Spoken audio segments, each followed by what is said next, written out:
berbahagia ini kita dapat bersama-sama sekali lagi berada dalam satu majlis ilmu yang mana mudah-mudahan insya-Allah pertemuan kita pada kali ini diberkati dan dirahmati oleh Allah Subhanahu wa taala. Dan insya-Allah pada pagi yang berbahagia ini kita nak membicarakan tentang satu topik ataupun satu perkara yang berkaitan dengan istiqamah di bulan Syawal. Jadi, kalau kita melihat kepada para ulama salafus salih, bila kita sebut ulama salafus salih ini, dia merujuk kepada mereka yang hidup 300 tahun selepas Rasulullah SAW. Maknanya dalam lingkungan 300 tahun. Jadi, para ulama yang mereka itu hampir dengan junjungan besar baginda Nabi SAW. Mereka, para ulama ini, bila ditanya mereka tentang orang yang bersungguh-sungguh ibadahnya dalam bulan Ramadan. Tetapi jika Ramadan berlalu, mereka tidak lagi bersungguh-sungguh dalam mengerjakan ibadah. Lalu apa jawab para ulama salafus salih? Mereka menyatakan bahawa seburuk-buruk golongan adalah yang tidak mengenal Allah kecuali di bulan Ramadan sahaja. Padahal orang saleh adalah mereka yang beribadah dengan bersungguh-sungguh di sepanjang tahun. Jadi maknanya di situ kita lihat ramai sebenarnya yang begitu bersungguh-sungguh melakukan ibadah dalam bulan Ramadan. Alhamdulillah, itu satu perkara yang sangat-sangat baik. Tetapi bila berlalunya Ramadan masuk Syawal, masuk musim raya ni, dia sudah seolah-olah dia sudah lupa untuk melaksanakan ibadah yang dia telah kerjakan pada bulan Ramadan yang lalu. Dia tak ingat lah.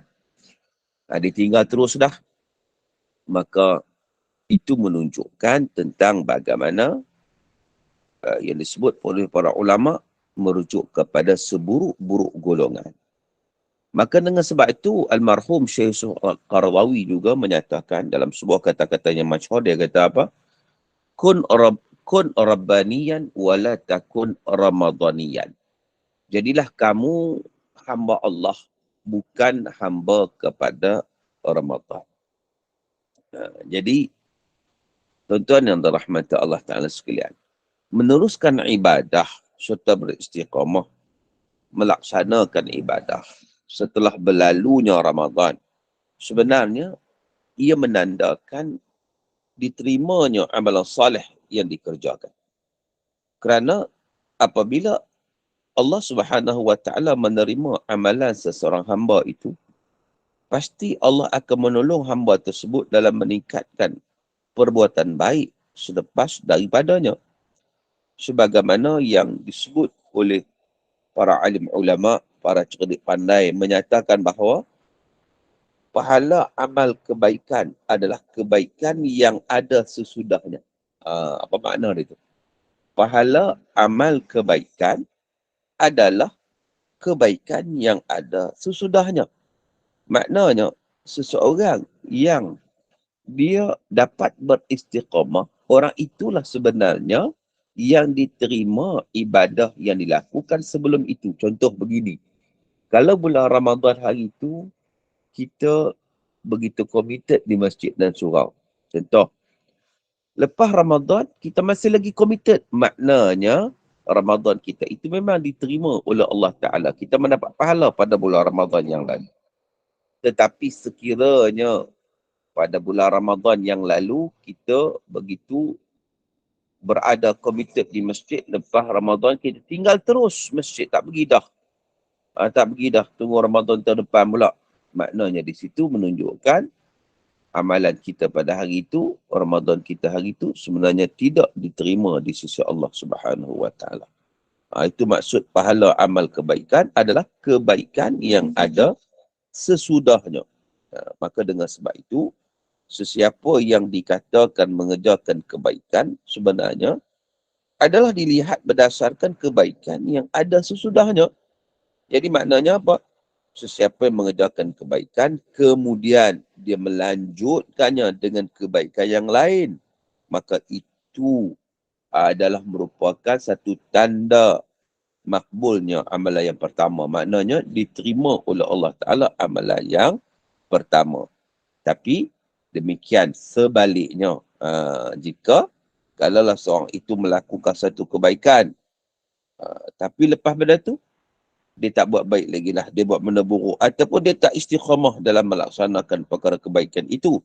Maka itu petanda bahawa tertolaknya amal yang dibuat. Maknanya Allah tak terima. Itu petanda. Kalau kita nak kita nak lihat amalan kita Allah terima ataupun tidak, kita tidak perlu melihat kepada orang lain. Kita melihat pada diri kita. Kita muhasabah diri kita. Contohnya kalaulah Ramadan hari itu kita banyak bersedekah. Lepas Ramadan tak sedekah langsung lah. Maknanya di situ menunjukkan amalan sebelum itu amalan Ramadan kita, kemungkinan besar Allah Subhanahu Wa Taala tak terima, wal'iyazbillah min zalik. Sahabat-sahabat yang dirahmati Allah Subhanahu Wa Taala sekalian, kalau kita perhati sikap dan tabiat dalam masyarakat kita, maka kita akan dapati kadang-kadang terdapat orang kita ni, dia hormat ataupun dia akan muliakan tempat-tempat tertentu, masa-masa tertentu sahaja. Bulan Ramadan, dia cukup hormat. Cukup muliakan Ramadan ni. Tapi bila berlalunya Ramadan, maka tak ada lagi lah penghormatan sebagaimana yang dilakukan pada bulan Ramadan. Macam tu juga contohnya lagi, orang yang terpaksa menghadiri perbicaraan di mahkamah syariah, maka kita tengok perwatakan akan berubah. Pakai sopan, tutup aurat. Tapi bila keluar saja dari perkarangan mahkamah, kalau pakai tudung tu, dia buka balik. Aurat, dia kembali didedahkan. Begitu juga trend. Bila mana mengadakan upacara akad nikah di masjid. Tengok pengantin, tetamu yang hadir semua pakai cantik, tutup aurat elok. Sebab duduk dalam masjid. Itu tempat yang mulia. Tapi apabila selesai saja upacara akad nikah, masing-masing keluar dari masjid, maka persoalan aurat semakin ataupun terus dilupakan. Dia buang terus lah. Dia tak peduli lah. Jadi maknanya, apakah segelintir daripada kita ini yang menyedari bahawa Allah yang mengawasi gerak-geri dan perbuatan kita bukan sahaja melihat telatah manusia dalam masjid, di mahkamah syariah, di bulan Ramadan. Bahkan Allah mengawasi seluruh perbuatan kita pada setiap ketika, pada setiap masa, pada setiap tempat. Allah Ta'ala macam yang disebut, man kana ya'budu Ramadan fa inna Ramadan qad fat wa man kana ya'budullah fa inna Allah hayyun la yamut. Sesiapa yang jadi hamba kepada Ramadan, Ramadan itu sudah berlalu. Tetapi sesiapa yang menjadi hamba kepada Allah, maka fa inna Allah hayyun la yamut. Allah Ta'ala maha hidup. Allah Ta'ala tetap ada. Jadi maknanya di situ, tuan-tuan dan dirahmati Allah Ta'ala sekalian, menjadi satu kewajipan sebenarnya kepada kita di bulan Syawal yang mulia ini untuk kita bermuhasabah dan menilai sejauh manakah kefahaman dalam melaksanakan perintah Allah Subhanahu Wa Ta'ala. Sekiranya amalan yang dilakukan tidak disandarkan kepada ilmu pengetahuan, tidak disandarkan kepada kepahaman yang cukup, maka dibimbangi amalan baik yang dilakukan tidak dikira sebagai ibadah di sisi Allah. Sebaliknya, kalau dia tak kira sebagai ibadat, dia kira apa? Dia kira sebagai adat semata-mata. Budaya ikut-ikutan tanpa ilmu dalam masyarakat perlu dibantras sebenarnya. Kerana ia merupakan salah satu faktor penghalang daripada kita beristiqamah dalam pengabdian diri kepada Allah Subhanahu wa taala. Sebab itu dalam sebuah hadis Nabi SAW menyatakan, "Man yuridillahu bihi khairan yufaqihu fid din." Sesiapa yang Allah Taala kehendaki kebaikan padanya, maka akan diberikan kepahaman agama. Jadi satu perkara yang perlu diambil perhatian. Kerana istiqamah ni tuan-tuan merupakan satu isu besar. Dia bukan isu kecil ya, isu besar, isu yang boleh membawa kepada syurga Allah Subhanahu wa taala. Dan maka dengan sebab itu istiqamah ni dia bukan mudah. Dia nak dapat anugerah Allah Taala ni dia perlu pada pengorbanan, perlu pada perjuangan, perlu kepada jihad. Sebab itu istiqamah walaupun senang disebut tetapi dia sangat sukar untuk dilakukan. Maka dengan sebab itu walaupun sukar kita kena buat juga. Kerana apa? Kerana orang yang istiqamah ni dia akan mendapat ganjaran yang besar di sisi Allah, iaitu ganjaran syurga. Sebagaimana firman Allah dalam surah Fussilat ayat 30, yang mana Allah Ta'ala menyatakan, "Innal ladhina qalu rabbuna Allah thumma istaqamu tatanazzalu alaihimul malaikatu alla takhafu wa la tahzanu wa abshiru bil jannati allati kuntum tu'adun sadaqallahul azim." Maksudnya apa? Sesungguhnya orang yang menegaskan keyakinannya dengan berkata Tuhan kami ialah Allah, maknanya orang yang betul-betul beriman pada Allah, kemudian mereka tetap teguh istiqamah di atas jalan yang betul, maka akan turunlah malaikat kepada mereka dari semasa ke semasa dengan memberikan ilham, janganlah kamu bimbang dari berlakunya kejadian yang tidak baik terhadap kamu, dan janganlah kamu berduka cita, dan terimalah berita gembira bahawa kamu akan beroleh syurga yang telah dijanjikan kepada kamu. Itu mafhum surah Fussilat ayat 30. Jadi dalam ayat ini Allah Subhanahu wa taala menyatakan, sesungguhnya orang yang menyatakan Tuhan kami ialah Allah, mana orang yang beriman pada Allah dan berimannya sudah pastilah berasaskan kepada ilmu. Sebab iman ni dia tak akan tercapai melainkan dengan ilmu, dan iman juga dia kaitan dengan amal soleh. Jadi tak dikatakan beriman juga kalau tak beramal soleh. Jadi maknanya orang kata Allah Ta'ala, orang yang beriman sungguh-sungguh ni, yang beriman atas dasar ilmu, yang beramal soleh, kemudian dia konsisten, dia beristiqamah di atas jalan tersebut, maka akan turunlah malaikat membisikkan pada mereka. Turun ni waktu bila ni malaikat ni? Dia disebut oleh Al-Imam Al-Qurtubi dalam Al-Jami' li Ahkamil Quran. Malaikat turun 3 waktu. Waktu yang manusia berada dalam keadaan kritikal. Yang pertama, ketika nazak. Ketika nazak, malaikat turun bagi tahu Allah taqafu wa la tahzanu, jangan risau, jangan takut, jangan sedih, tak apa. Sebab apa? Wa absyir bil jannah, bergembira dengan syurga Allah, kamu ni ahli syurga. Begitu. Dalam suasana yang amat menakutkan itu, nazak, tuan-tuan bayangkanlah ketika nazak ni, ketika itu satu waktu yang sangat kritikal. Waktu inilah Allah Ta'ala akan mengutuskan malaikat untuk memberi satu berita gembira, menenangkan jiwa orang yang beriman dan istiqamah dengan syurga Allah Subhanahu wa taala. Itu satu. Yang keduanya, ketika mana manusia berada di alam barzakh, begitu juga. Ketika mana manusia berada di alam barzakh, suasana yang sangat menakutkan juga, maka Allah Ta'ala utuskan malaikat untuk menenangkan jiwanya. Dan yang ketiga, ketika mana manusia dibangkitkan di padang mahsyar, itu juga suasana yang sangat-sangat menakutkan. Sekali lagi, orang yang beriman dan beristiqamah ni, dia akan mendapat keistimewaan. Baik.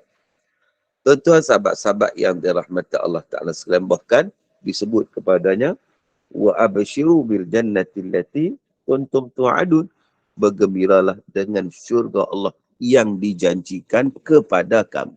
Jadi itu maknanya balasan syurga yang disediakan oleh Allah Ta'ala kepada golongan yang beristiqamah. Sebab itulah tuan-tuan, Nabi SAW ketika mana ditanya oleh seorang sahabat, "Ya Rasulullah, akhbirni, katakan kepadaku satu perkataan tentang Islam yang aku tak perlu bertanya orang lain. Maknanya bagi kepada aku satu benda yang betul-betul aku nak pegang betul-betul ni. Maka apa kata Nabi? Qul amantu billah thumma istaqim. Katakanlah aku beriman kepada Allah. Kemudian kamu beristiqamah. Ini hadis riwayat Imam Muslim. Jadi Nabi bagi panduan. Pertama beriman. Kemudian konsisten betul-betul di atas jalan keimanan itu sampailah ke hembusan nafas yang terakhir. Itu satu perkara yang sangat-sangat penting. Kerana keimanan dan istiqamah akan menatijahkan keselamatan dari segala bahaya. Dan akan memperoleh keredaan Allah Subhanahu Wa Taala dengan memperoleh nikmat dan kurniaan syurga daripada Allah Subhanahu Wa Taala. Dan nas-nas Al-Quran dan Sunnah jelas menyatakan bahawa iman meliputi akidah yang benar, amalan hati seperti keinginan kepada kebaikan dan benci pada kejahatan, dan perbuatan anggota fizikal seperti solat, zakat, haji, tolong orang dan sebagainya. Itu iman. Jadi keteguhan dalam iman akan menentukan ketepatan dalam amalan, iaitu dengan mengikhlaskan diri kepada Allah Subhanahu Wa Taala dan melaksanakan amalan itu menurut petunjuk daripada Rasulullah sallallahu alaihi wasallam. Jadi amalan-amalan ini akan menjadi lebih sempurna apabila dilakukan dengan istiqamah dan dilakukan secara berterusan. Halangan-halangan yang berlaku kepada seseorang tidak akan menyekatnya dari terus mengabdikan diri kepada Allah. Baik ketika dia sihat atau sakit, ketika senang atau susah, ketika dia bermusafir dalam perjalanan atau duduk di sendiri, bermukim, bermustautin. Dan istiqamah merupakan satu tanda kesempurnaan amalan seseorang mukmin. Dan ia merupakan sesuatu yang amat besar nilainya. Maka dengan itulah, sesukar mana pun istiqamah, kita hendaklah berusaha melaksanakannya demi memperoleh keredaan di sisi Allah Subhanahu Wa Taala dan mengecapi kebahagiaan yang abadi di hari akhirat kelak. Sebab itu kalau kita lihat istiqamah ni, Allah rakamkan juga di dalam Al-Quran tentang satu, dalam surah Tahrim, surah Tahrim, Allah buat satu masal, perbandingan, iaitu orang yang menyatakan tidak ada mudaratnya kepada orang mukmin rapat dengan orang kafir kalau tidak terjejah keadaan imannya, seperti mana isteri Fir'aun ketika mana dia kata, Ya Allah, binalah untukku sebuah rumah di sisimu dalam syurga dan selamatkanlah aku dari Fir'aun dan perbuatan yang kufur, dan selamatkanlah aku daripada kaum yang zalim. Jadi istiqamahnya isteri Fir'aun ni, walau dia berhadapan dengan Fir'aun itu, satu-satu kita kata satu contoh dan teladan yang kita boleh ambil sebenarnya macam mana istiqamah dalam suasana yang macam tu. Suasana yang kita kata keliling ada maksiat tapi masih lagi boleh istiqamah. Jadi apatah lagi kita ni suasana yang lagi mudah untuk kita istiqamah. Tentang bila sebut nama Fir'aun kita kenal. Semua orang tahu bagaimana Fir'aun ni manusia yang sangat zalim dan menentang Allah Subhanahu Wa Taala. Bahkan Allah rakamkan di dalam Al-Quran. Allah sebut tentang Fir'aun ni. Sebab apa? Sebab dia mengaku diri sebagai Tuhan. Dan dia juga menentang dakwah yang disampaikan oleh Nabi Musa AS. Tapi sesuatu yang mengejutkan ialah kebatilan Fir'aun itu ditentang oleh isterinya sendiri. Isteri dia tahulah betapa Fir'aun ni merupakan seorang manusia yang sesat lagi zalim. Sebab isteri Fir'aun dia amat kenal suaminya. Adakah mengaku sebagai Tuhan? Manusia ke tak manusia? Maka isteri Fir'aun ni dia beriman kepada Allah Subhanahu Wa Taala dan dia istiqamah. Dia komited mempertahankan akidahnya kepada Allah Subhanahu Wa Taala walaupun suami dia Fir'aun. Menurut Al-Imam Asy-Syaukani, Allah Subhanahu Wa Taala telah menjadikan isteri Fir'aun sebagai satu perumpamaan bertujuan untuk memberi semangat kepada orang beriman agar tetap beristiqamah dalam ketaatan kepada Allah serta berpegang kuat dengan ajaran agama dan bersabar dalam menghadapi apa juga cabaran dan rintangan yang datang. Itu kata Imam Asy-Syaukani. Kerana walaupun Asiyah, isteri Fir'aun itu berada dalam suasana kekufuran yang dicetuskan oleh suaminya Fir'aun, namun keimanan yang teguh dan kental telah menyelamatkan dirinya daripada kegelapan kekufuran tersebut. Dan keimanan kepada Allah merupakan sesuatu yang amat bernilai dan berharga. Maka dengan sebab itulah natijah bagi orang beriman ialah syurga yang memang Allah Ta'ala sediakan di hari akhirat. Maka dengan sebab itu, sesuatu nikmat dan kebahagiaan itu bukanlah boleh didapati secara mudah dan senang. Ia memerlukan kepada pengorbanan dan usaha yang berterusan. Allah Ta'ala sebut, ahasiban nasu an yutraku an yaqulu amanna wa hum la yuftanun. Apakah manusia menyangka dia bebas menyatakan, aku beriman pada Allah sedangkan dia tidak diuji. Bahkan pepatah juga mengatakan berakit-rakit ke hulu, berenang-renang ke tepian, bersakit-sakit dahulu, bersenang-senang kemudian. Jadi orang yang ingin berjaya di dunia perlu pada pengorbanan. Apatah lagi kejayaan yang diimpikan di akhirat. Maka dengan sebab itu Nabi SAW telah menyatakan kepada seorang yang kita sebut tadi dalam hadis tadi yang seorang tu bertanya Nabi ni tentang amalan yang terbaik. Nabi kata, qul amantu billah tsumma istaqim. Katakan aku beriman pada Allah kemudian adalah kamu beristiqamah. Baik. Sahabat-sahabat, tuan-tuan dan puan-puan yang dirahmati Allah Ta'ala sekalian. Dalam hidup kita ini, sesuatu kemanisan dan kebaikan tak akan dapat dicapai dengan mudah. Melainkan melalui satu dugaan cabaran yang kita akan lalui. Sebagai contohnya, seorang pelajar yang ingin berjaya dalam peperiksaan, mau tak mau, dia hendaklah bersengkang mata, bangun malam untuk mengulang kaji pelajaran demi mencipta kejayaan. Tanpa sebarang cabaran dan rintangan, maka sesuatu kejayaan itu sukar untuk diperoleh. Kalau tidur je, dia tak bersengkang mata untuk membaca buku, untuk berdiskusi dan sebagainya, macam mana kejayaan itu nak datang? Begitu juga kalau kita lihat pada seorang kanak-kanak yang baru belajar nak berjalan. Budak-budak kan baru nak bertatih, nak berjalan. Bukan mudah dia untuk menapak kaki ke hadapan setapak demi setapak. Baru je nak langkah, jatuh tersungkur. Kalau dia tidak ada kesabaran dan kecekalan, dia fed up, dia putus asa, pakai tak boleh jalan lah selamanya. Tapi kesabaran dan kecekalan yang ada pada kanak-kanak ini atau pada bayi ini untuk terus berjalan, maka dia tak pernah kena erti putus asa. Walaupun dia bangun, dia bertatih 1-2 langkah, jatuh, sakit. Dia tak peduli, dia bangun pula. Maknanya kesakitan yang ditempuh. Tapi dia penuh cekai dan semangat. Dia terus istiqamah. Akhirnya kanak-kanak itu boleh berjalan. Apatah lagi kalau kita lihat dalam kehidupan kita di dunia ni.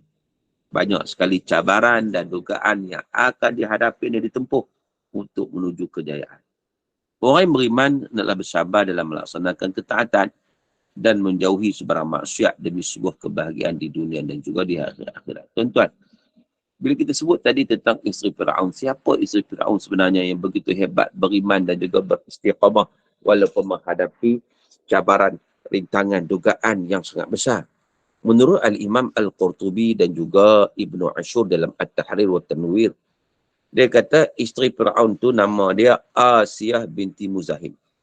Nama dia Asiyah, bukan Aisyah. Bukan Aisyah, Asiyah. Asiyah binti Muzahim. Dan ada sebahagian ulama tafsir telah mengatakan bahawa beliau ialah mak saudara kepada Nabi Musa AS. Itu ada pandangan lah. Dan beliau tetap mempertahankan keimanannya kepada Allah dan keimanan kepada Nabi Musa AS walaupun Fir'aun adalah merupakan musuh Allah Subhanahu Wa Taala. Maka dengan keimanannya itu dia diseksa oleh Fir'aun sampailah dia meninggal dunia. Itu disebut dalam kitab-kitab tafsir seumpama itu. Oleh kerana dia beriman, maka dia diseksa sampailah. Tapi dia istiqamah di atas keimanan sampailah dia mati syahid. Menurut Imam At-Tabari dalam kitab tafsirnya, sebagai ganjaran terhadap ketabahan isteri Fir'aun itu dalam mempertahankan akidah, doanya telah diperkenankan oleh Allah dengan dibina baginya sebuah mahligai dalam syurga Allah Ta'ala. Jadi maknanya itulah kita lihat walaupun beliau ataupun Asiyah ini menghadapi kesukaran, tetapi dengan kecekalan keimanan kepada Allah Subhanahu Wa Taala, bila mampu untuk terus beristiqamah. Baik, tanda istiqamah. Kalau kita lihat, kalau kita tengok kepada sabda Nabi SAW tentang puasa 6, saya nak lihat bagaimana puasa 6 daripada perspektif istiqamah, bukan sekadar disebut pahala aja. Sebab memang hari ni orang rujuk pada puasa 6 ni pahala lah. Pahala bagaimana? Berdasarkan kepada hadis Nabi, hadis yang diriwayatkan oleh Imam Muslim, hadis sahih daripada Abu Ayyub Al-Ansari, menyatakan bahawa Rasulullah SAW bersabda, "Man sama Ramadan summa atba'ahu sittan min Syawal, kana kasiyamid dahri." Siapa yang berpuasa Ramadan, kemudian dia ikuti dengan 6 hari puasa dalam bulan Syawal, maka dia memperoleh pahala seumpama dia berpuasa sepanjang tahun. Baik. Jadi, kalau kita lihat kepada persoalan itu, kita dapati bahawa dari sudut pahala puasa lah yang kita nampaknya. Kan? Pahala puasa yang kita nampak apabila seseorang itu dia berpuasa pada 6 hari dalam bulan Syawal. Yang Nabi SAW menyatakan, siapa yang puasa Ramadan, kemudian dia sambung pula dengan puasa 6 hari dalam bulan Syawal, maka dia akan mendapat pahala seumpama dia berpuasa sepanjang tahun. Baik. Itu satu konsep lah. Konsep pahalanya. Cuma pada hari ini, ramailah yang berbincang dari sudut pahala. Cuma sebelum nak bincang dari sudut pahala tu, saya nak lihat dari sudut istiqamah ni. Istiqamah. Saya nak bincang dari sudut istiqamah. Bagaimana yang istiqamah tu? Sebab hadis tadi menunjukkan betapa istiqamah dalam melakukan ibadat puasa menghasilkan ganjaran dan pahala yang banyak di sisi Allah. Maknanya, bila selesai puasa di bulan Ramadan, maksud Nabi sebut pada kita itu, tak wajar kita terus berhenti amalan puasa. Takat tu saja. Maknanya habis puasa Ramadan tu, habis. Selesai dah. Syawal tak payah buat apa dah. Dah. Nabi menggalakkan pada kita ataupun tunjuk pada kita untuk meneruskan amalan puasa dalam bulan Syawal. Sebab apa? Itu menunjukkan satu kesinambungan, satu istiqamah daripada puasa Ramadan. Jadi makna di situ ada nilai istiqamah sebenarnya. Ada nilai istiqamah dekat situ. Bukan sekadar Nabi nak beritahu pahala. Tetapi Nabi nak beritahu juga bahawa kalau kamu puasa Ramadan sebulan, Syawal ni tak perlulah puasa sebulan. Tapi puasa 6 hari. Jangan tinggal terus puasa. Menunjukkan di situ ada nilai kesinambungan kat situ. Itu yang penting. Walaupun tak sebanyak puasa bulan Ramadan. Ramadan kita puasa 30 hari. Tak suruhlah puasa Syawal ni 30 hari juga. Tetapi ada penerusannya itu. Walaupun sekadar 6 hari. Maka di situ kita lihat dalam konteks apa yang disebut oleh Nabi SAW. Itu nilai istiqamah. Dan puasa 6 hari dalam bulan Syawal, dia boleh dilakukan secara berturutan ataupun tidak. Tak berturut-turut boleh, tak berturut boleh.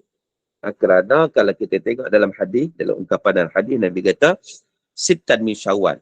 Maknanya boleh, hadis itu bersifat mutlak. Maknanya boleh memilih mana-mana 6 hari dalam bulan Syawal untuk melaksanakan puasa sunat.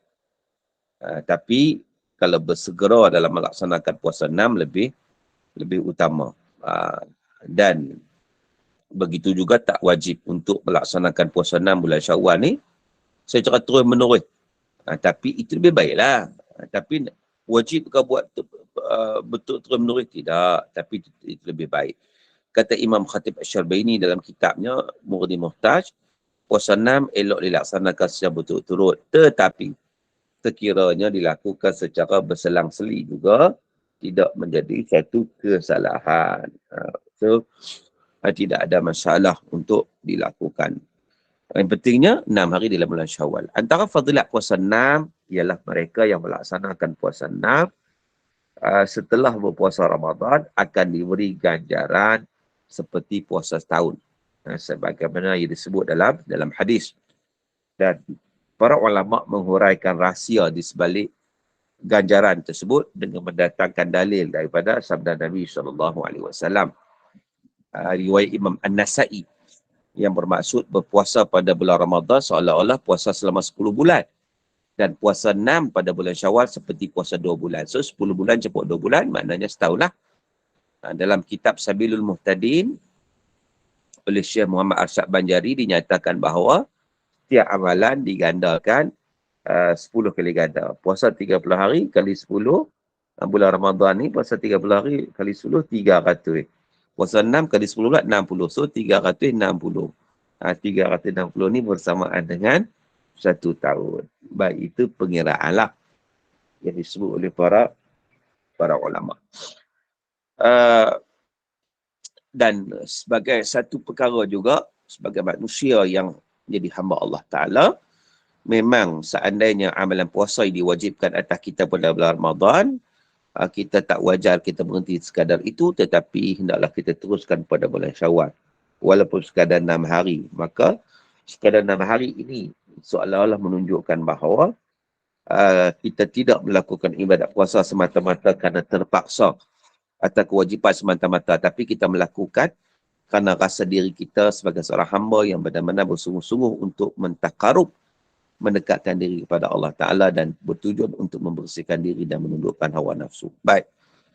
Tuan-tuan dan rahmat Allah Ta'ala. Sebagaimana kita sebut tadi, antara manfaat puasa 6 pada bulan Syawal adalah sebagai satu kesinambungan amalan yang dikerjakan untuk mendekatkan diri kepada Allah Ta'ala pada bulan Ramadan. Maka dengan kita puasa terus bulan Syawal ni, maknanya tak terputuslah amalan kita ni setelah berlalunya Ramadan, amalan masih tak terputus. Maka dengan sebab itu, orang yang memiliki hutang puasa Ramadan, dia boleh start proses bayar bulan Syawal. Sebab itu proses lebih cepatlah pembebasan diri daripada hutang.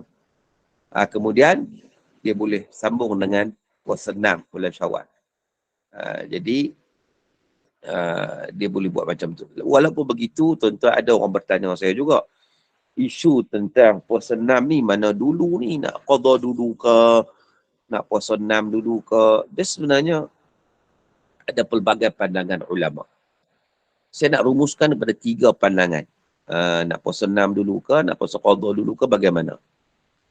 Pandangan pertama, qada dulu. Macam kita sebut tadi, qada dulu. Selesai qada, contohnya ada seorang tu, dia ada 6 hari ataupun 5 hari dia tinggal, dia uzur ke, bulan Ramadan itu dia pun tak puasa. 5 hari dia tak puasa. Lepas tu bila masuk sekarang ni, qada dulu. Settlekan dulu qada. Lepas habis qada, 5 hari dia qada tu, lepas tu baru dia puasa sunat. Dalilnya yang tadilah, hadis tadi. Man shoma Ramadan, siapa yang puasa Ramadan, summa atba'u min Syawal, kemudian diikuti dengan 6 hari dalam Syawal, maka dapat pahala sepanjang tahun. Ini dalam hadis ini menyatakan kena selesai dulu puasa Ramadan. Man shoma Ramadan, mana selesai Ramadan lah, kalau ada qada dulu. Summa, kemudian barulah lengkapkan dengan puasa 6. Maka dengan sebab itu pandangan pertama menyatakan bahawa hendaklah diqada terlebih dahulu puasa Ramadan yang ditinggalkan. Kemudian barulah kita sambung dengan puasa sunat 6 hari. Baik, itu pandangan pertama. Pandangan kedua ialah boleh puasa sunat dulu. Puasa sunat Syawal dulu. Kemudian baru qada. Sebab apa? Sebab puasa Syawal ni, puasa sunat Syawal ni waktu terhad. Hanya ada dalam bulan Syawal. Manakala qada puasa boleh dibuat dalam jangka masa yang lebih panjang, ada 11 bulan. Maka ia juga berdasarkan dalil bahawa Aisyah pernah mengakhirkan hutang puasa Ramadan yang perlu diqada sampai ke bulan Syaban. Jadi Aisyah berkata, aku memiliki hutang puasa bulan Ramadan. Aku tak mampu nak qada kecuali pada bulan Syaban. Kerana aku disibuk lain Rasulullah SAW. Hadis Sahih Muslim. Jadi para ulama yang mengemukakan pendapat ini, dia berhujah, sudah tentu tak mungkin isteri Rasulullah itu Aisyah tak melaksanakan puasa 6. Pasti beliau melaksanakannya, dan tindakan beliau qada puasa Ramadan pada bulan Syaban menunjukkan dibolehkan berpuasa sunat 6 Syawal sekalipun seseorang itu memiliki hutang puasa Ramadan. Itu pandangan yang kedua. Mana pandangan kedua ni? Puasa sunat dulu. Puasa sunat dulu. Settle sunat sebab sesunat Syawal ni, bulan Syawal je. Qada ni ada lagi panjang waktu dia. Jadi maknanya pandangan kedua kata puasa sunat dulu. Lepas tu barulah qada. Baik. Pandangan ketiga. Itu adalah pandangan yang melibatkan gabung ni.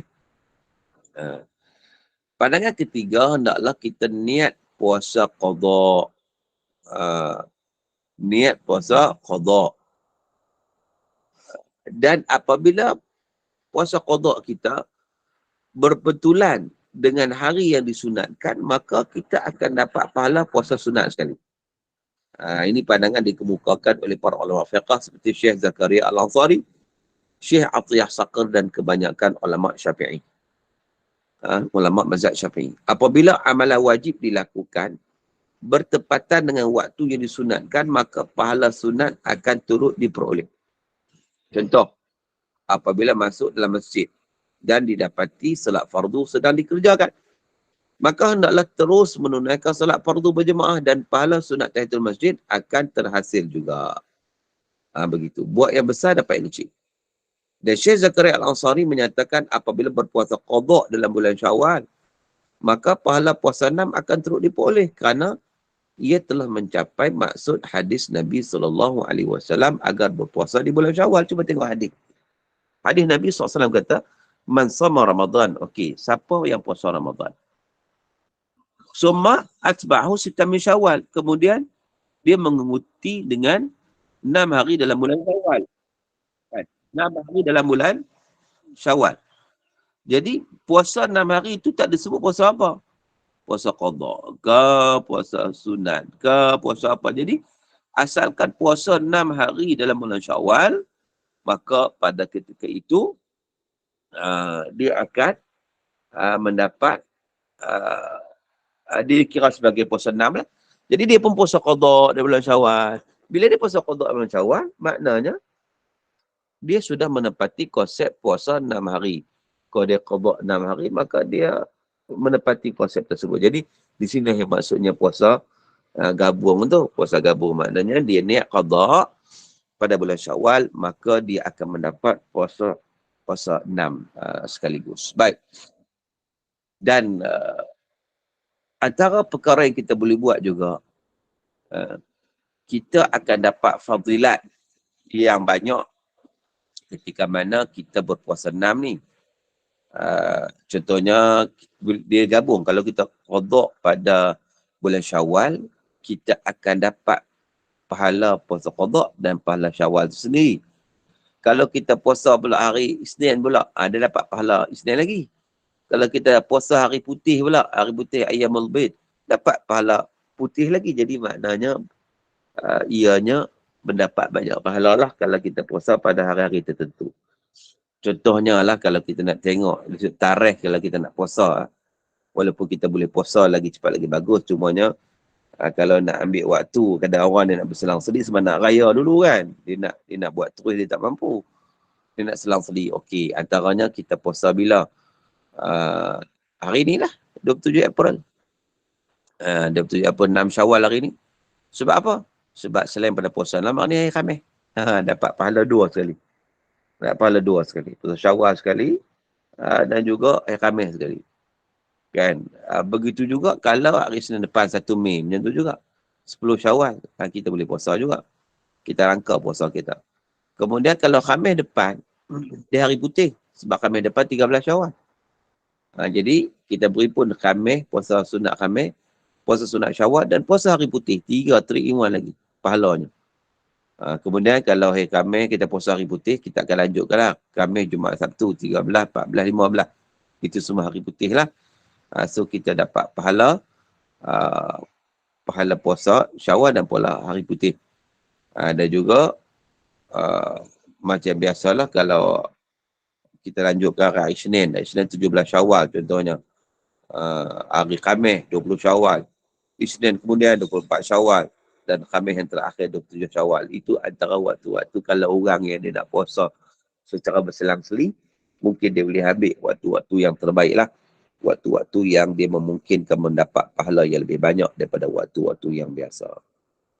Jadi itulah kot sedikit perbincangan kita sebagai perbincangan awal untuk lepas pada ni kita nak buka kepada persoalan. Jadi dah 45 minit kita berbicara dari sudut tazkirah yang dapat disampaikan berkaitan dengan tajuk kita istiqamah dalam bulan Syawal ini. Jadi saya nak pergi kepada sesi yang kedua lah. Sesi soal jawab, dipersilakan. Kita buka soalan kepada jemaah, silakan. Assalamualaikum Ustaz. Assalamualaikum. Mengenai yang puasa gabung tu, maknanya puasa sunat dan puasa qada dan puasa sunat tu, jadi kita niatkan yang mana dulu? Maknanya ataupun kita niat puasa Syawal, puasa qada automatik dapat pahala Syawal tu. Ya, memadai kita niat qada. Sebab qada ni yang besar. Bila kita niat qada, kita niat qada pada bulan Syawal, kita akan dapat sekali pahala puasa Syawal. Oh. Okey. Okey, terima kasih Ustaz.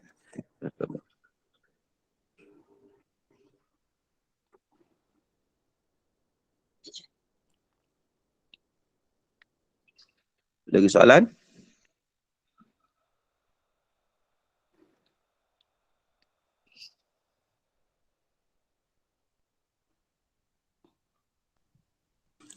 Assalamualaikum. Assalamualaikum Ustaz. Assalamualaikum. Ada yang saya nak bertanya ya, kalau seandainya suami tu zalim dan macam Fir'aun tapi kat Malaysia ni, kat kita ni tak adalah sezalim Fir'aun ni, tetapi boleh ke seorang isteri mohon cerai kerana suami tidak membenarkan dia dia mengerjakan, dan bagaimana isteri nak bersolat ke apa sebab suami tidak membenarkan macam tu, ataupun suami tadi zalim, dia pun bukan Islam. Tidakkah secara ininya dia terbatal bila suaminya tak Islam? Macam mana? Kita ambil contoh Fir'aun tadilah. Dia bukan orang Islam. Baik.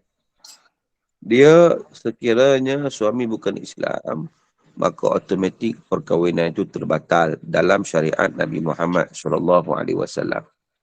Tapi syariat dulu berbeza dengan syariat sekarang. Syariat dulu, Islam pada ketika itu minoriti.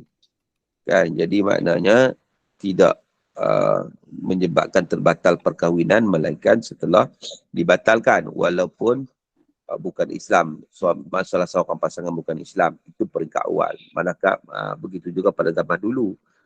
Adapun zaman sekarang tak akan berlaku dah perkara tersebut. Sebab syariat Nabi Muhammad SAW, iaitu bila mana berbeza agama, maka tidak boleh perkahwinan itu diteruskan, bahkan ianya perlu dipisahkan. Satu. Yang kedua, bab kezaliman tadi.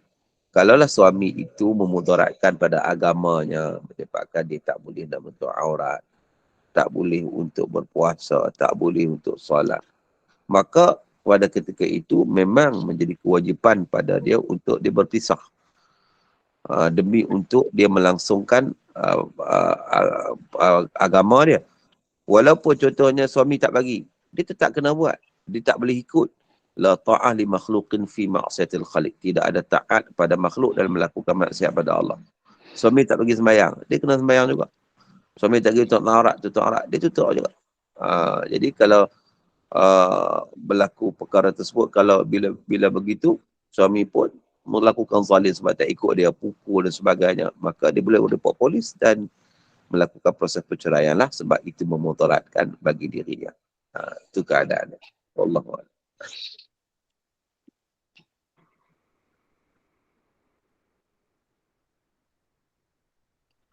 Assalamualaikum Ustaz. Assalamualaikum. Macam mana kalau niat sunat, niat puasa sunat macam puasa qada dah selesai. So puasa sunat pada jatuh pada hari Isnin, Syawal dan Ayyam Mukbil tu. Macam mana nak diniatkan? Kita memadai dengan kita niat puasa Syawal, dan puasa Syawal itu berbetulan pada hari Khamis, automatik kita akan mendapat pahala Khamis.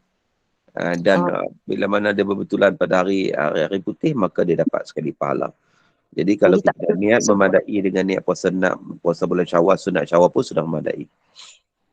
Terima kasih Ustaz. Ya, sama. Assalamualaikum Ustaz. Satu soalan lagi ya.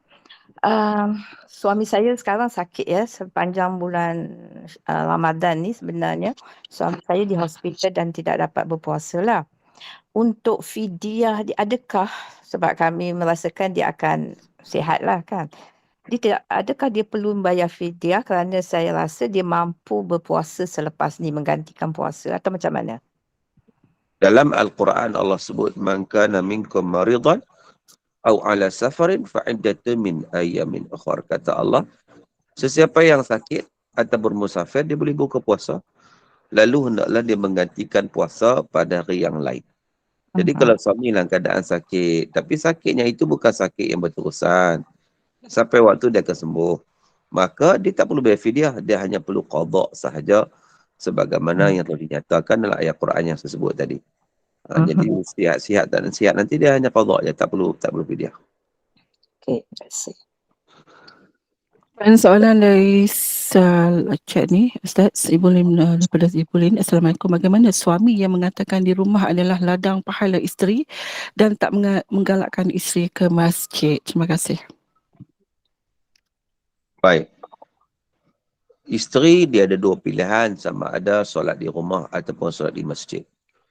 Tetapi kalau suami tak mengizinkan isteri pergi masjid, mungkin kerana dia jealous, cemburu, ataupun dia bimbangkan keselamatan isteri dia dan sebagainya, maka isterinya solat di rumah lah, tak perlu ke masjid lah, sebab kewajipan isteri bukan ke masjid, ianya satu pilihan. Kalau dibenarkan dia pergilah, kalau tak fitnah dia pergilah, kalau tidak ada unsur-unsur larangan dia pergilah. Tapi kalau ada unsur-unsur larangan, maka dia buat di rumah. Itu lebih baik bagi dirinya. Itu. Allah. Soalan seterusnya, Assalamualaikum Ustaz. Sekiranya dalam perkahwinan, suami lalai dalam menunaikan solat, curang manakala isteri pula biadab dan tidak hormat suami. Mereka memilih untuk berpisah. Apa solusi terbaik untuk kedua-dua pihak ini? Sudah berbincang tapi tiada kata sepakat. Apa yang patut dilakukan? Terima kasih Ustaz. Baik. Setelah dilakukan perbincangan, masing-masing dah bersetuju berpisah je lah. Sebab kadang-kadang kita melihat bahawa hukum syarak menyediakan perpisahan itu, perceraian itu sebagai satu jalan penyelesaian kepada sesuatu yang tak dapat diselamatkan. Contohnya, suami dengan cara suami, semayang pun tak, apa pun tak. Isteri dengan cara isteri yang begitu biadab. Masing-masing tidak dapat meneruskan dengan cara yang terbaik. Akhirnya, pembinaan rumah tangga itu tidak di atas mawaddah warahmah, tidak ada atas itu. Maka apa gunanya di rumah tangga seumpama itu? Dia hanya akan menyebabkan kemudaratan berlaku dari semasa ke semasa. Maka jalan penyelesaiannya adalah dengan perpisahan dan perceraian. Mungkin itu lebih baik untuk mereka mendapat pasangan yang lebih baik pada masa akan datang. Wallahu a'lam.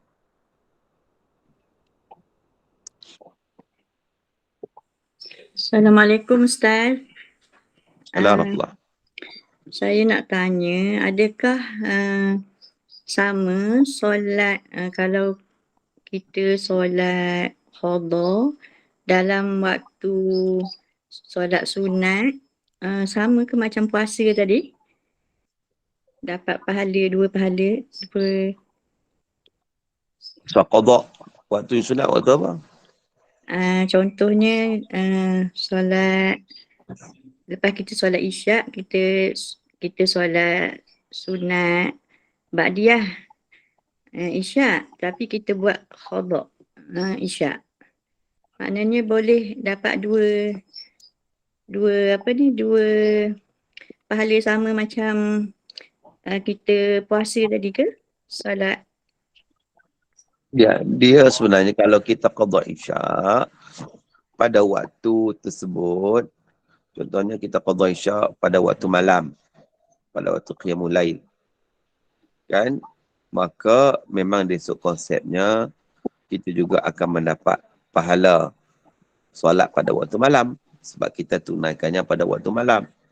Namun begitu, untuk mendapat pahala yang lebih, kita pastikan juga untuk kita tunaikan solat-solat yang disunatkan, termasuk solat ba'diyah isyak, solat tahajud dan sebagainya. Maka kita tunaikan kedua-duanya sekali. Qada tu qada lah. Jangan memadai sekadar qada sahaja. Kerana apa? Sebab qada itu qada yang kita tak pasti. Qada yang tak pasti berapa bilangannya. Kerana dulu-dulu tinggal dalam keadaan yang kita pun tak tahu banyak mana kita tinggal. Berbeza kalau orang yang mengetahui qadanya berapa rakaat, maka dia tak boleh sayang solat sunat, melainkan dia kena settle qada terlebih dahulu. Settle qada dulu baru boleh solat sunat. Tapi dalam keadaan yang dia tak pasti berapa qada yang boleh lakukan, maka dia seiringkan. Antara qada pun dia buat, sunat pun dia buat untuk mendapat pahala yang banyak di sisi Allah Subhanahu Wa Taala. Wallahu a'lam. Terima kasih Ustaz. Faham. Soalan seterusnya daripada Azhar, bolehkah kita amalkan doa Asyah surah Al-Tahrim ayat 11 seperti dinyatakan Ustaz tadi, kesesuaian keadaan. Thank you Ustaz. Boleh je kalau kita nak doa kepada Allah Ta'ala, kan, untuk dibina bagi kita baitan fil jannah ataupun qasran fil jannah, satu mahligai, satu rumah, satu istana dalam syurga, maka tidak ada masalah untuk berdoa dan memohon kepada Allah. Itu sebagai satu sifat perhambaan manusia kepada Allah. Lagi mana hak kita minta tu benda baik, kita boleh minta apa juga. Wallahu a'lam.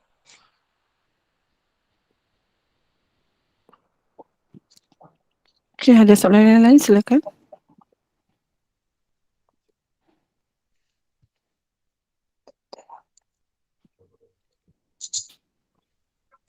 Assalamualaikum Ustaz.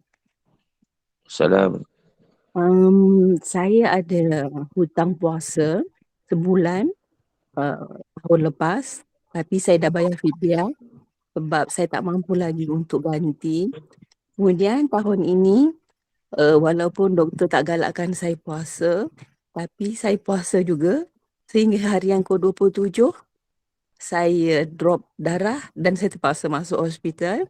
Dan saya nak niatkan untuk puasa qada yang tahun ini dulu jika saya mampu. Kemudian baru saya nak qada yang tahun lepas sebab bagi saya nak senang nak kira. Mungkin tahun ni saya hutang 2 hari saja. Tahun lepas sebulan. Jika saya dah habis kemo bulan 6, insya-Allah sebulan selepas itu saya akan cuba ganti. Bolehkah Ustaz kalau saya buat macam tu? Saya niatkan saya qada yang terkini, tapi yang lepas tu saya tangguh dulu. Itu sebab nak ikut kemampuan saya. Qada ia mengikut dari kesihatan. Kalau kesihatan tak mengizinkan, maknanya yang tak mampu untuk berpuasa atau nasihat doktor tak boleh puasa. Puasa lagi mudarat. Kan? Jadi maknanya tak perlu puasa. Hanya perlu bayar fidyah sahaja. Itu dalam keadaan begitu. Tetapi kalaulah kita beranggapan mungkin nanti kita akan sihat, insya-Allah. Ini sebagai satu temporary sahaja. Temporary sakit ni. Jadi insya-Allah kita boleh kita tak perlu bayar fidyah, kita hanya qada saja. In case kalau tak boleh sangat untuk kita buat puasa juga, barulah kita bayar fidyah. Bayar fidyah. Tetapi kalau boleh qada, kalau kesihatan mengizinkan, maka kita boleh qada. Dan qada ni tak kisah yang mana pun, hak terkini ke hak lama ke, tapi dia hutang tetap berhutang. Kan? Dia dah terkumpul lah kumulatif tu. Contohnya 30 campur dengan 3, mana 33 hari. Mana hutang kita 33 hari. Jadi bila kita qada saja dia akan reduce lah. Berapa hari kita qada? 3 hari kita qada, tinggal 30. Begitulah seterusnya. Dan kalau sampai tahap memang tak boleh nak lepas kemo apa semua pun, tak boleh nak stabil, masih lagi perlu pada ubat yang berterusan, maka pada ketika itu nasihat doktor tak boleh lagi puasa contohnya, maka ganti saja dengan fidyah. Itu antara rukhsah yang diberikan sebagaimana disebut dalam Quran, wa alladzina yutiqunahu fidyatun ta'amu miskin. Bila mana kamu dah tak mampu lagi, maka hendaklah kamu bayar fidyah. Cumanya untuk orang kemo, orang kanser ni, satu suplemen yang saya ada sebenarnya yang buat hasil daripada formula orang terdahulu. Nama kapsul tu lempoyang, tetapi dia bukan lempoyang sajalah, dia ada pelbagai campuran herba, dan mengikut kajian yang dibuat oleh seorang profesor di Universiti Putra Malaysia, PhD dan profesor tu, lempoyang juga merupakan anti-kanser.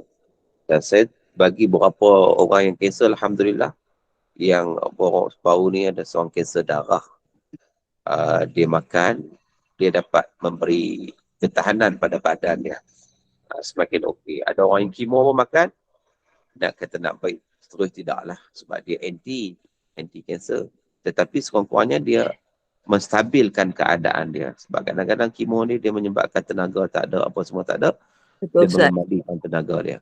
Jadi boleh kalau nak cuba tu boleh lah, untuk sebagai satu tambahan lah. Ustaz boleh share ke kat sini Ustaz dia punya apa? Link apa ke? Nombor telefon? Itu kena WhatsApp saya lah. WhatsApp Sebab personal Ustaz ya? produk tu tak ada tempat lain, sebab saya yang buat benda tu. Okey. Jadi kalau nak cari pun tak ada. Berminat.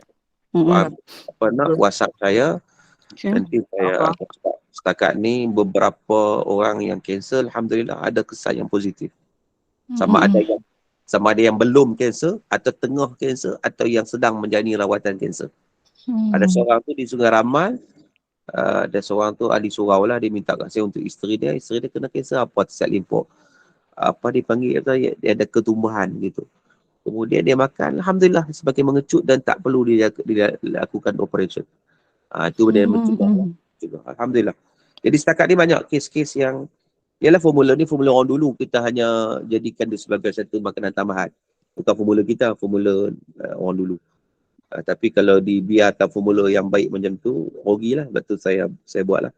Saya masuk kilang, saya buatkan satu macam Panadol, sebab macam tu. Boleh makan sehari 2 biji. Jadi siapa-siapa nak, boleh WhatsApp terus saya lah. Ada yang minta nombor telefon Ustaz ni, Ustaz boleh baca ataupun Ustaz boleh tinggalkan nombor telefon Nombor kat sini lah. telefon saya tulis sekarang. Nombor telefon saya 019 324 1364. Seulang sekali lagi. Nombor telefon saya 019 324 1364. Dan dia bukan kalau suplemen tu dia bukan untuk kanser saja. Untuk yang lain tu, angin-angin badan ke, kadang wanita ni sistem dalaman dia tak stabil ke, dia boleh makan. Orang lelaki boleh makan, perempuan boleh makan. Saya pun makan juga sehari 2 biji. Okay. Dia tak ada had umur ya Ustaz ambil je boleh. Boleh. Tapi kalau budak-budak kanak-kanak tu tengok 12 tahun ke atas lah. Okey. Gitu. Ustaz sekali lagi Ustaz. Ustaz boleh post ke Ustaz? Ustaz boleh post lagi? Tak dengar. Ulang lagi sekali nombor Ustaz. Nombor saya 019. Saya tulis sini, saya tulis dalam dekat dekat ruang chat. Okey. 019 324 1364. Saya hantar. Dapat tak? 3241 324 1364. 019 1324 1364. Tu saya tertulis dalam bahagian mesej tu. Okey, terima kasih Ustaz. Ustaz boleh post Ustaz? Boleh post. Saya post insya-Allah. Assalamualaikum Ustaz. Terima kasih Ustaz. Okay, Ya. Puan Jamalia. Kalau kita ada sakit sleep disc, boleh ke makan butter? Boleh. Dia sebab dia bukan ubat sebenarnya, dia suplemen, dia Suplemen. membantu. Takat ni yang saya cuba 80-90% yang okey lah, alhamdulillah. Baik lelaki-lelaki, baik perempuan. Dia melancarkan barik pihak darah kita. Kan, dia mana-mana tersumbat, itu mana masalah tu dia elok balik. Dia buang angin balik. Angin kus-kus dalam badan. Kan? Dapat balik lagi lah. Kita cuba insya-Allah, mudah-mudahan dapat. Assalamualaikum Ustaz. Ya, aku Kalau salah. sakit Parkinson dan sakit lutut tu pun boleh? Boleh, apa-apa boleh. Apa penyakit lah. Dia bukan ubat saya sebut tadi, dia tak ubat khusus, dia sebagai Ubat yelah, tambahan suplemen, apa. makan tambahan yang memperelokkan balik sistem badan kita. Sistem pengaliran darah kita. Okey. Semuanya berapa tempat Okey, Ustaz? alhamdulillah. Dah terlupa dah. Saya baru dapat pensil. 019 019 324 1364. 1364. Ya, Okey, terima kasih. sama-sama. Okey, saya kira itu saja Ustaz ya. Tak ada apa-apa soalan lagi ya. Okey, alhamdulillah, jazakallahu khair al-fadhil Ustaz Profesor Madya Dr. Muhammad Suki atas perkongsian ilmu dan serta pencerahan cukup jelas sebab kita, dan yang mana kita senantiasalah bersyukur kerana telah diberi kesempatan untuk menyelesaikan ibadah dalam Ramadan, dan dengan sebaiknya kesyukuran ini haruslah istiqamah beribadah kepada Allah SWT. Dan terima kasih kepada penaja dan juga kepada para jemaah yang sudah duduk hingga ke akhir majlis ilmu ini, dan insyaAllah kita akan bertemu lagi pada jam 8 malam nanti.